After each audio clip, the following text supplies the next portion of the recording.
Hi. First of all, I'd just like to start off by saying, on behalf of the British public, I'd like to formally apologise to Meghan Markle because, in comparison to what's happening now, that woman was not bringing down the monarchy. This looks to me like King Charles has to step away from the throne because even though Andrew's done this, there's a lot of suspicion on what he knew as his brother, what the late Queen knew, what Camilla knew. She's been in that family for decades. I don't believe the Randy Andy that the press used to call him was just him having flirtations with adult women. No. I believe there was something more to it. I don't know. And there was an undisclosed. Well, I've just read. Yeah, but let's not throw. We don't know. No. Well, we don't know. But he did have that title, and it's not as if nobody knew that he was precarious. I was going to say the book that's. Hang on, Zoe. The book that's out by Andrew Loney goes through a lot, which has been mentioned already. Goes through a lot of the backstory. Doesn't talk about Andrew having sex with anyone underage, by the way, but it does talk about a lot of very, very, very bad and entitled behaviour, and incidentally, what is basically corruption in his role as UK trade envoy, which we haven't even got to yet, where he was going around the world enriching himself. Why are you defending Meghan, though, Zoe, today? Because, let's be honest, the woman ate an avocado. She was told something by her husband, which she felt was kind of racist. She wasn't in the room, but she got labelled with it. You bullied her for 8 years. Said she was bringing down the monarchy. But look what Andrew's done. It's way worse it's a very than good what point, Meghan ever did. It makes Meghan... but my point is Charles needs to step away from the throne and put William on, I think. Oh, step away from the throne. The only way to save the monarchy. All right, thank you. I thought you said step away from the phone, and I was thinking, how's that going to help? Thank you, Zoe. It's a good point. I mean, the Meghan-Harry thing looks like a picnic compared to... All right. Let's really sit with what was just said there. Because on the surface, it sounds like one caller venting frustration, but underneath it, there is a much bigger shift happening in how people are starting to see the royal family. What you're hearing isn't just criticism, it's comparison. And comparisons are dangerous for institutions that rely on carefully managed image. For years, the narrative around Meghan Markle was that she was disruptive, controversial, even damaging to the monarchy. That storyline was pushed consistently: headlines, panel discussions, opinion columns, all reinforcing the same idea, that somehow this one woman had destabilized a centuries-old institution. But now, people are starting to question that. Because when you put that narrative side by side with what we now know about Prince Andrew, the contrast becomes impossible to ignore. And that's exactly what the caller was getting at. Think about it. For nearly a decade, Meghan was scrutinised for things that, in any other context, would be considered trivial. Eating an avocado became a headline. Holding her baby bump became a controversy. Even her tone of voice, her body language, the way she closed a car door, everything was picked apart. Now compare that to the allegations, associations, and documented behaviour surrounding Andrew. We're not talking about tabloid speculation anymore. We're talking about serious global scrutiny tied to his association with figures like Jeffrey Epstein and a civil case brought by Virginia Giuffre that ultimately resulted in a settlement. That alone shifts the scale of the conversation entirely. And yet, for a long time, the institution seemed far more reactive and at times more aggressive in its handling of Meghan than it ever appeared to be with Andrew. That's where the public frustration is coming from, because people are starting to ask, how did we get here? How did the monarchy spend years focusing public attention on a woman who married into the family, while far more serious issues were either downplayed, delayed, or quietly managed behind the scenes? And once you start asking that question, it opens the door to something even bigger: accountability. The caller mentioned King Charles III and whether he should step aside. Now, that's a dramatic statement, but it reflects a deeper concern, not necessarily about Charles as an individual, but about what he represents: continuity. Because the royal family doesn't operate like a normal institution. It's not just about individual responsibility, it's about collective awareness, proximity, and silence. When something goes wrong at that level, people don't just ask who did it, they ask who knew. And that's where things become uncomfortable. Because Andrew wasn't operating in isolation. He was part of the system, a senior royal, a public representative, a man who held official roles, including UK trade envoy.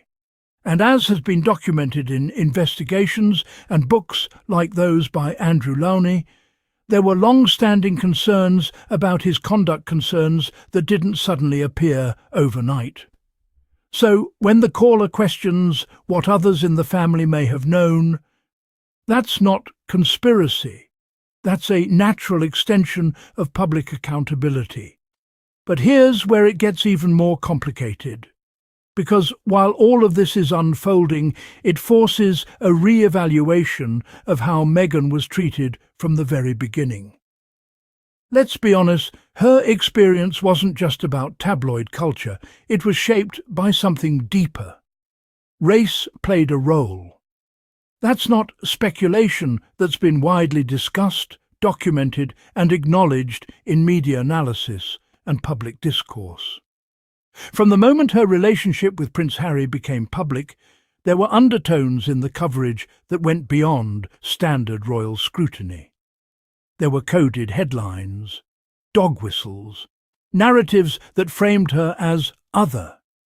And alongside race, there was sexism. The expectation that she should be quiet, compliant, grateful, never too confident, never too outspoken. Then there was class bias.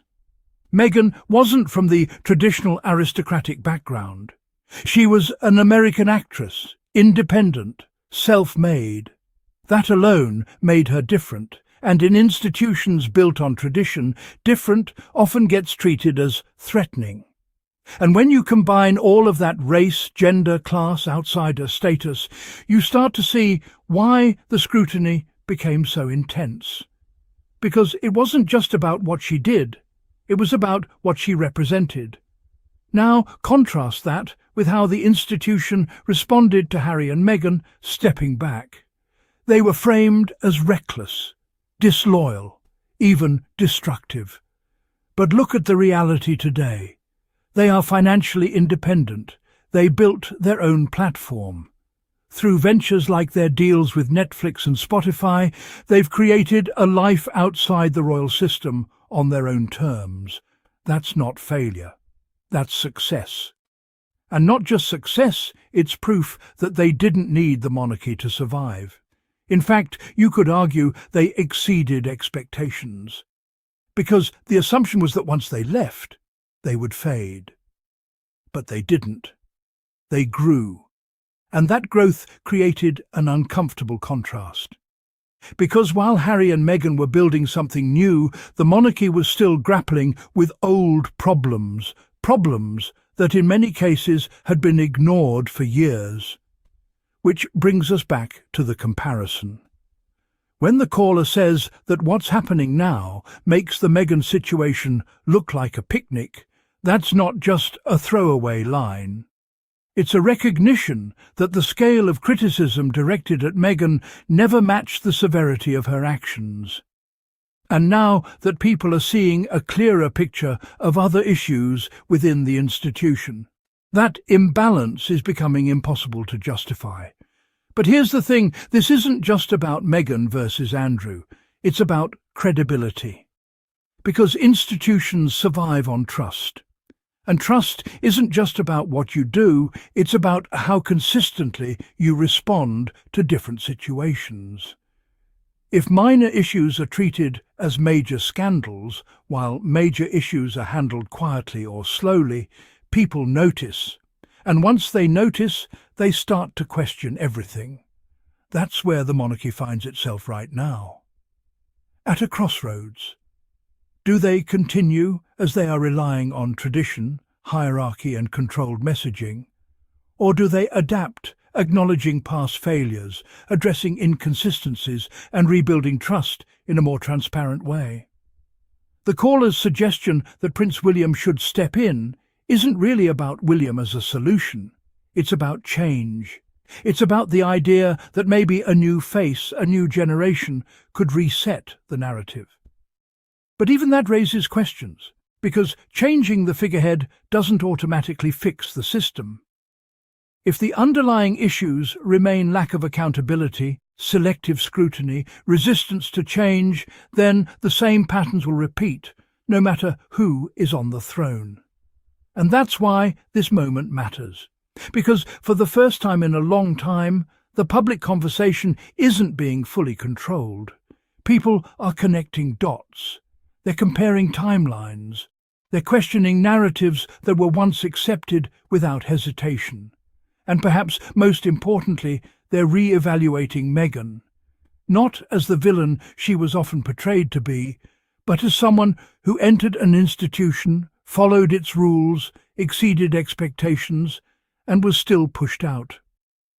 That re-evaluation doesn't happen overnight, but once it starts, it's very hard to stop, because it forces a bigger question. What else did we get wrong?